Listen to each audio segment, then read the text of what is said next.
يجب أن نتفق بأنها صعبة، وهذا مرتبط بواحد التأخر على مستوى الأمطار لهذه السنوات كانت دائما أقل من المعدلات، لكن أيضا هناك تأخر على مستوى إنجاز مجموعة من المنشآت المائية، يجب أن نعترف بذلك. هناك تأخر على مستوى مجموعة من المنشآت الكبرى اللي كانت غتحل المشكل. نعطي مثال، المحطة ديال التحلية ديال الدار البيضاء اللي كان الحديث عليها في 2016 كون كانت موجودة اليوم، كون راح اليوم كنقتصدوا واحد 300 مليون متر مكعب، وكانت المياه ديال الربيع نسقيو بها واحد المجموعة ديال الأحواض السقوية واللي تساهم في الإنتاج الفلاحي في بلادنا. دابا لحد الآن الدار البيضاء ما يعني المحطة ما توجدتش. الحكومة الحالية تسارع الزمن باش إن شاء الله أنه يتم إنجازها في واحد الأجل اللي يكون معقول، ولكن في انتظار كان طبيعي جدا أنه يبدأ المشروع ديال طريق السيار الماء من المنطقة ديال سبو في شطره الأول إلى المنطقة أو إلى الحوض ديال أبي القرق. الكلفة ديالو 6 المليار، تكلمت عليه الأسبوع ما قبل الماضي على ما أعتقد. الأشغال غادية فيه مزيان، نقدروا نكملوا إن شاء الله بإذن الله تعالى قبل الصيف، يعني في جويي ولا في بداية أوت. الوقت المتعاقد عليه هو أكتوبر، لكن هذا المشروع الآن كيمشي ب يعني الأعزاء، السلام عليكم ورحمة الله تعالى وبركاته. إخوان، حكومة ديال الشكا والبكا، حكومة ديال هذا كيلصق في هذا، حكومة اللي فعلا ما بغاتش تحمل المسؤولية ديال هذا الشيء اللي واقع المواطن المغربي. احنا عارفين لا معارضة لا حكومة حتى واحد ما فيه الربح، هذه نقولوها ونتحملوا المسؤولية ديالها.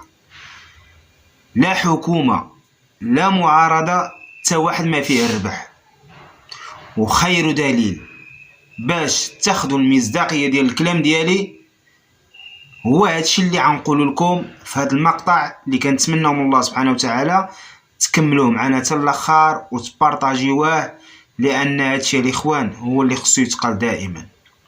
خوتي العزاز، من 2011 وحنا بدينا كنوعاو بان فعلا هاد التغيير اللي وقع راه ما تغيير ما والو. جات حكومة ديال العدالة والتنمية اللي كان معاهم هاد عزيز أخنوش اللي دابا حاليا كيرجع اللومة يعني الحكومات السابقة. دابا حنا غنتكلموا الاخوان عام من 2011 لهنا، دا زوج ديال الحكومات اللي كان معاهم عزيز أخنوش. خوتي العزاز، حنا ما عرفناش في بن علصقو، ما عرفناش شكون هذا اللي يتحمل المسؤوليه. المعارضه كطبل وتغيط، الحكومه كطبل وتغيط، والمواطن كيتقهر، والعيد الكبير هو جاي. وخير دليل اللي كنتنبؤوا بها الاخوان بان العيد راه يكون غالي، ما هاد الناس هادو من دابا بدا كيطلقوا علينا الفيلم ديال الجفاف.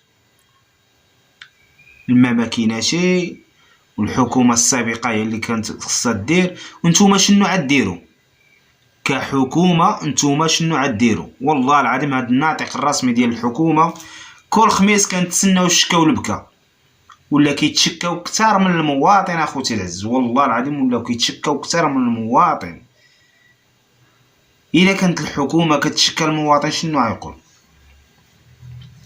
إلا كانت الحكومة كتشكى كل خميس الإخوان من بعد ما كيتعقد هذاك المجلس الوزاري، المواطن يعني مي كيخرج يعني هذاك الناطق الرسمي حنا عارفين شنو غيقول. يعني الأسئلة اللي كتحط عليه كاملة كيجاوبها بالشكا والبكا.